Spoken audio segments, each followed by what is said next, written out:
So she was like, yeah, she thinks it's a great opportunity, and she wants to go there. And she sat down with me one evening, uh, and explained to me that there was a great opportunity in Ghana. And she was like, guys, if you come there, and you be able to see. So when you get there, you just see what I'm talking about. You need to go there and yada yada yada. And my mind was on becoming a clinical manager.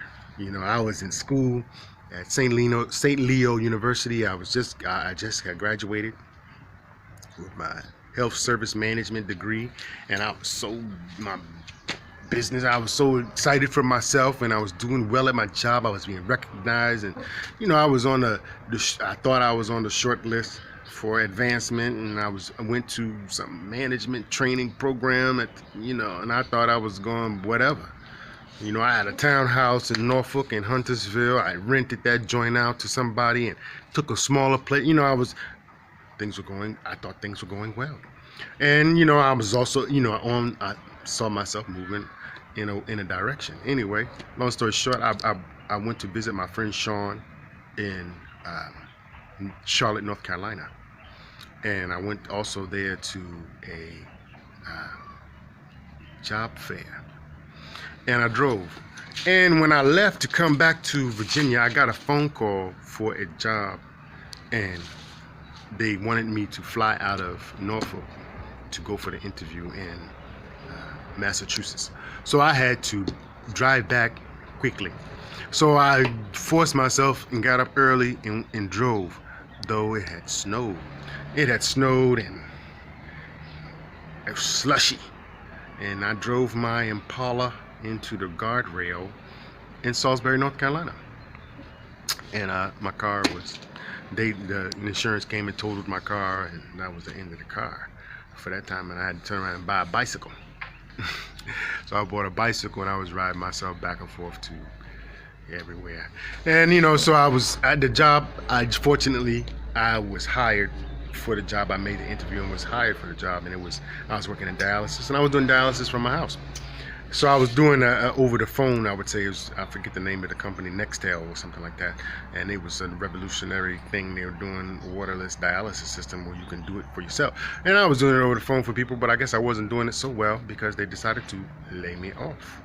And at that time, my mother, she was packing to come to Ghana, and it's very difficult to see somebody that you love packing to go.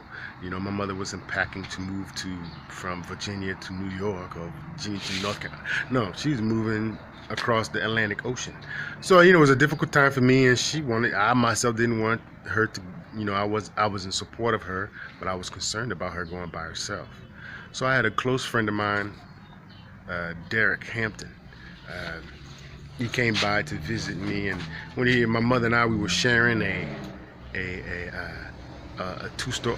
We were sharing a house where, like two apartments that she was renting out, and she rented one to me, and I was renting out my own space. So Derek came, and my mother, she had built a wooden container to go onto the container and pack her things and wrap her things into those things to pack them inside. So she had a whole plan. So she was doing that, and when I would help her out quite often because we would be in the backyard and I was working from the house. So I would go also and help her, but it was difficult because I was sad that she was going.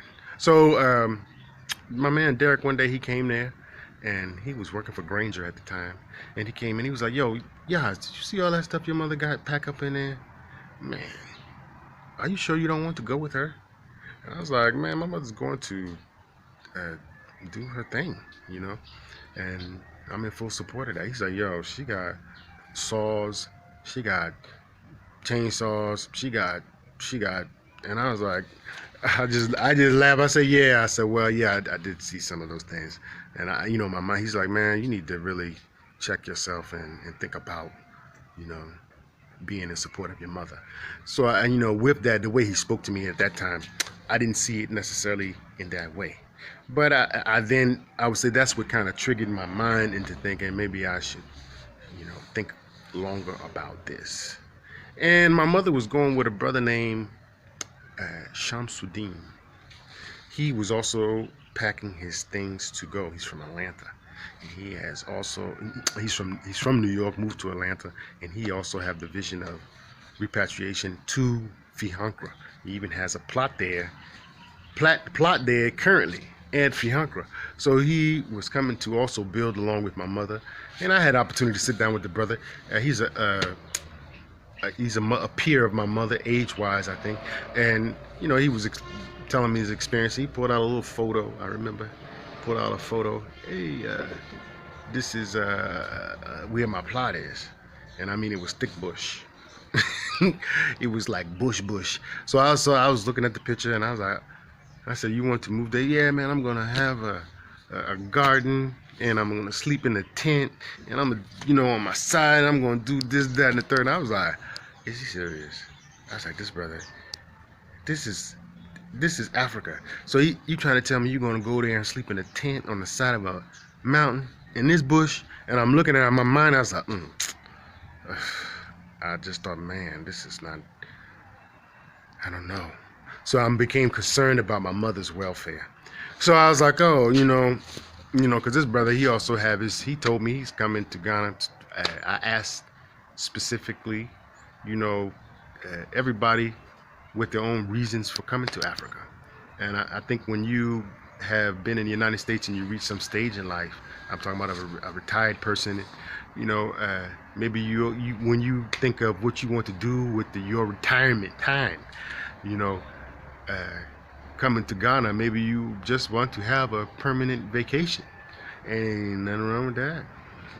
I don't think there's anything wrong with that. People are obviously entitled to that, you know, if you can provide that for yourself. So that's what this brother was explaining. Man, I came there. I'm coming to Africa to, you know, enjoy my retirement years. I'm coming to build a house there and da. So with that, I calculated in my mind, you know, my mother, she is going to need also some help to establish these things, right? So I decided I would think about it, you know, and after my car accident, and now I'm using this bicycle, and I'm still working from the house. So my plan now is to move back to my townhouse and move my tenant out. And so I was setting that process up for not renewing her lease. It was a HUD home. I turned my place to a HUD home and leased it out for that. So the thing wasn't working out well with the tenant anyway. So we broke it off. So I was in the process of that and also working, when then the workplace decided that I was not doing a very good job for them, and they decided to lay me off instead of firing me. They fired me, but they fired me with